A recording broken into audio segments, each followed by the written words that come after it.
नागरिकांच्या समस्येचे निराकरण करण्यासाठी नाशिक महानगरपालिकेने सातपूर विभागीय कार्यालयाची उभारणी केली आहे. परंतु सध्या स्थितीत त्या ठिकाणी सार्वजनिक बांधकाम विभागाचे अधिकारी कोल्हे यांच्या दालनातच आणि विभागीय अधिकाऱ्यांच्या समोर गणेश तांबे नामक ठेकेदार खुर्चीवर पायाला वेढा मारून फोनवर बोलताना दिसत आहे.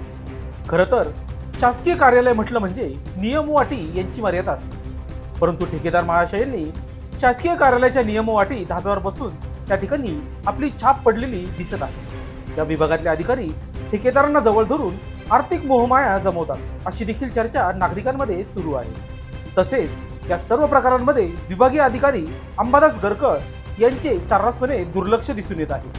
म्हणून या प्रकरणी नाशिक महानगरपालिका आयुक्त डॉक्टर अशोक करंजकर यांनी गंभीर दखल घेऊन अशा मुजोर राजकीय गुंड प्रवृत्तीच्या ठेकेदारांना आवर घालावा अशी मागणी आता सातपूरकर जोर धरू लागले आहे.